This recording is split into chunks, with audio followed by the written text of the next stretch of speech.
Hello, this is Talking Europe on France 24. Now, this week we are looking south to some of the countries surrounding the Mediterranean Sea. Our guest for the programme today is the Secretary-General of the Union for the Mediterranean, a body set up a decade ago, a pet project of the then French President Nicolas Sarkozy, with wider European support as well. Nasser Kamel, thank you very much for being with us. Thank you for having me. Now, I also want to mention that you're a former Egyptian Deputy Minister. You've been an ambassador as well to many places, including France and, until last year, the United Kingdom as well. So I'd just like to start off by talking about the Union for the Mediterranean itself as a body. Now, at the time it was set up, some people gave it the nickname Club Med. 10 years on, it's very much at the heart of some of Europe's biggest concerns, from security to migration, development. Just to explain for the viewers, all 28 EU member states are members of this club, plus 15 countries that border the Med. Libya, an observer at this point, and Syria's membership suspended. First question, though, perhaps particularly for our viewers who might not be up to speed, why should all EU members, not just the Mediterranean ones, you know, Estonia, Ireland, everyone, be involved in Mediterranean projects, Mediterranean development? Although I'm not European, but if you look at it from a European perspective, well, Europe has a southern neighborhood and an eastern neighborhood.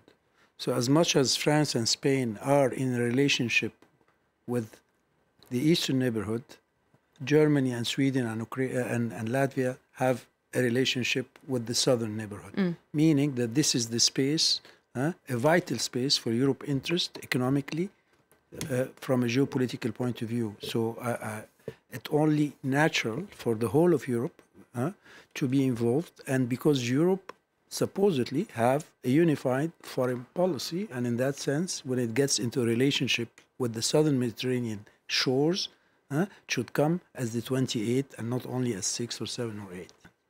Well, obviously, I said you're yourself from Egypt. Yes. As somebody coming from a North African Mediterranean country, yes, is that helpful, having these non-Mediterranean European countries involved? Because we do hear, for example, sort of criticism from the likes of Viktor Orban, the Visegrad states in Central Eastern Europe there, about the flows of migration across the Mediterranean. But also, on the other hand, we have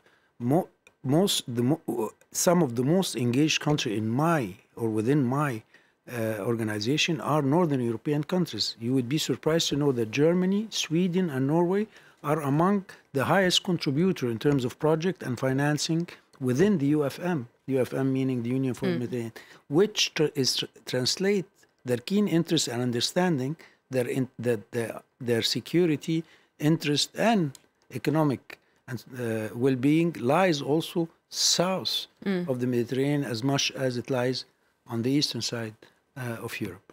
Well, as the Union marks its 10th anniversary, as we said, we had Jordan's foreign minister talking about the situation in the region. He said it's much worse than a decade ago. Jordan. Yes, Jordan's foreign minister was talking about the region, saying, for example, the Syrian war, the crisis in Libya with these rival factions, a lack of progress on the Israeli-Palestinian conflict as well. Do you agree with that assessment? It seems hard to disagree. I can't. Double negative. I can't disagree, of course, with him. I would only add that the situation today compared to 10 years ago is definitely has deteriorated in so many areas. But if I compare the situation today to 3 years ago, I see a slight improvement. So it's just a qualification about the direction of travel. We've went so far in terms of geopolitical mess, in a sense, in the last 4 or 5 years in terms of migration, radicalism, extremism, what have you, and also, of course, the situation in Libya and Syria. I think things are slowly and gently improving. I'm not saying we're there yet. We're definitely in a difficult situation. Well, there's one of the member states that's particularly high in the news headlines currently, Algeria. We've seen these rolling protests against President Bouteflika, who at the moment of recording this programme is still standing for re-election. Do you see this as a potential for destabilisation around the Mediterranean? It's certainly a very uncertain picture at the moment. Well, as Secretary General of a multilateral organisation, I should not be commenting on the internal situation of a member state. But at the end of the day, the youth in this region is very dynamic, and they want to have a larger role in society and in politics. But as far as Algeria or Morocco or Tunisia or Egypt, well, of course there is a dialogue, and the civil society has a role to play. Well, one opposition figure in Algeria has warned that there could be, well, in his words, a bloodbath if President Bouteflika doesn't withdraw his candidacy. He clearly is talking about some real dangers there. Do you share fears that things could go that direction in Algeria? I can be commenting on Algerian situation, but I'm following the situation there, and I'm sure they have the wisdom of handling any roadblock along the road, and of addressing whatever situation they would face in the coming days and weeks. Could we perhaps be seeing a sort of a phase 2 of the Arab Spring? Across many countries there has been movement, change, forwards, backwards. Perhaps there's a sort of a phase 2 beginning at this point. Well, let's say 2011 was a very unique moment in the history of that region. And when we look deep down, because I think the whole hype around 2011, the so-called Arab Spring, was about this social media that has penetrated the region, has given the youth instrument to be able to influence and impact their society and even change. Twitter and the like. Twitter, Facebook and the like. But also there is the very sad reality that with that came also the surge of extremist idea, the so-called political Islam with all what it entails, and the instability, and all the way to the civil war and the structure of state in countries like Syria and Libya falling altogether. So I think there is a sense of wisdom altogether within those societies today. All right, I'd like to zone in on a really key topic for the region. You mentioned the Mediterranean to most Europeans at this point, and they increasingly think about undocumented migrants and deaths at sea. Thousands of people are still making this very dangerous crossing every single year. The numbers are down from the peak in 2015, and the European Commission tells us that the crisis is over. Do you agree with that assessment? Well, let's agree first that the numbers are dramatically down. There is no doubt about it. 2 years ago or 3 years ago, we were talking about over 1 million plus. In 1 year, we talked about 1 million who crossed to Germany alone, if you remember. Today, we're talking about 1,000. I'm not on the management side of that issue. I'm dealing on the root causes of that issue. This issue is related to lack of economic development, is related to climate change, is related to the situation in sub-Saharan Africa, by the way, and most importantly, because you're talking about the southern Mediterranean region. The southern Mediterranean region is a transit area and not actually the source of those migrants. Not of all of them, certainly. At least 80%, at least 80% are coming from outside. And actually, if we look at the numbers, we would see that the southern Mediterranean countries are receiving much more migrants than Europe. Today, we're talking about 15 million migrants who are in the southern Mediterranean country, Lebanon, Jordan, Egypt, Morocco, and the likes. So we are in the southern Mediterranean country facing the exact same challenge with less resources. But having said that, I do agree with the statement that the problem today is definitely less intense, but still ongoing than it was a couple of years ago. Well, I'd really like to continue this focus on the migration story from the southern Mediterranean point of view. We've got a report from our correspondents in Tunisia who've been out and about with some fishermen. Let's take a look. The sun rises on the port of Zarzis, where the fish market has just opened. Shamsuddin is happy to be back at work. The months since his arrest have not been easy.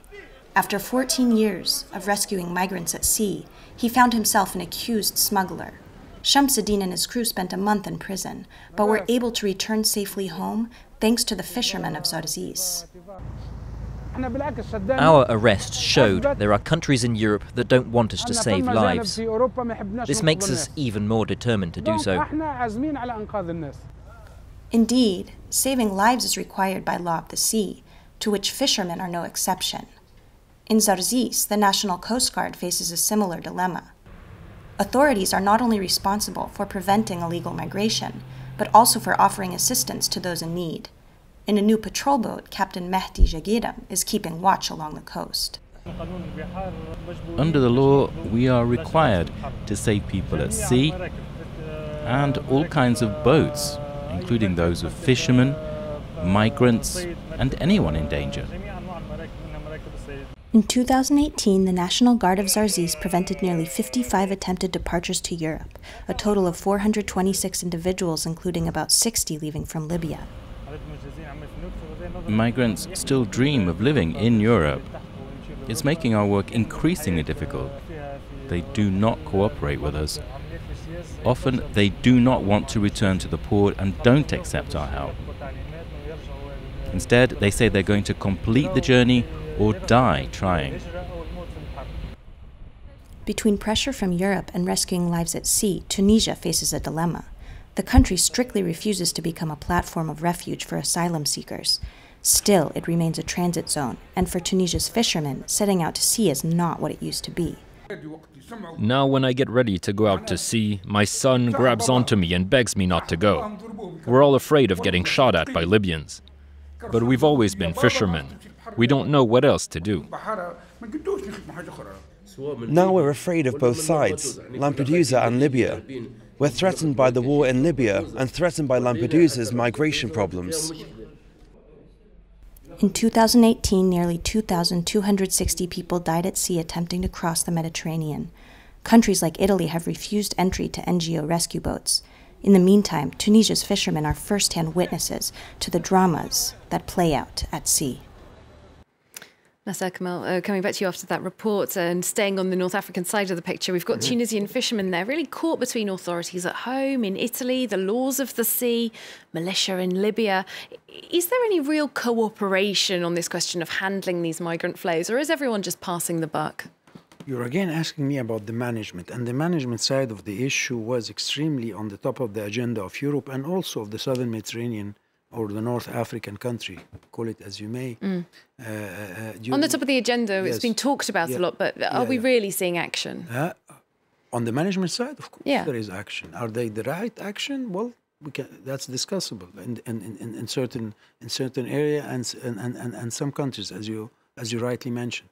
But having said that, if we really need to deal with that issue, we need to deal with the root causes. We need to deal with the climate change in the Sahel region. We need to deal with the lack of jobs within certain countries. We need also to start talking about legal migration. Well, if we talk about legal migration, we've got European elections coming up. Immigration is still #1 topic for many voters and politicians. A lot of the more populist voices, but also more centre mainstream voices, sort of hardening their stance. Do you fear a hardening of a stance in Europe regarding legal migration? Well, I hope not, especially that if you look at the numbers, as you also again said so, we're talking about thousands. And those countries where the message is so hardened, we're talking about hundreds, even not even thousands. I mean, the bulk of those migrants are heading towards 1 or 2 or 3 European countries. The rest. So I think this is being used by some political faction in Europe for electoral purpose, and not really for. They are really fake situation in terms of their impact on those societies, but they are quite attractive as campaign slogans. But again, even those countries, I invite them when I speak to those in those countries. I invite them to work with us at the UfM on dealing with the root causes, on dealing with economic development, on dealing with job creation, on dealing with so many other dimensions, and not stay focused on managing, but on solving. That's my approach. The situation regarding migrants is, of course, tightly intertwined with issues of human rights. Firstly, the rights of migrants. There has been evidence of mistreatment of migrants in certain countries, slave auctions documented by reporters in Libya, hundreds of migrants driven into the desert in Algeria, as reported by the International Organization for Migration. There have been suggestions from some members of the European Parliament, for example, that funding for partner countries could be linked to improvements in human rights. Do you agree that this could be a plan that could be beneficial to all sides? I do agree that Libya is, of course, a big problem in every aspect. I mean, state structure are almost inexistent in that country. And I would imagine any illegal trafficking in migration would involve violations. When we're talking about European and Mediterranean cooperation, and of course these projects have to be funded, a lot of that funding is coming sort of north to south. This sounds like Europe has started threat, paying attention perhaps. to, I keep saying root causes, I know it's boring, but Europe is paying attention to that dimension. Europe has now devised an African investment plan. I'm talking about the EU. There is a deeper understanding in Europe today about having to partner with Africa and North Africa. I mean, Africa, Sub-Saharan and North Africa, in terms of really dealing with the real problem at hand and not only managing it. We have so many line of funding today that are trying to deal with that exact word I'm using, dealing with the root causes of migration, being climate change, being lack of job opportunity, being lack of economic development. Unfortunately, that is all we've got time for. Nasser Kamel, Secretary General of the Union for the Mediterranean, thank you very much for your time. Thank you for having me. And thank you for watching Talking Europe. We'll see you very soon here on France 24 for more European news.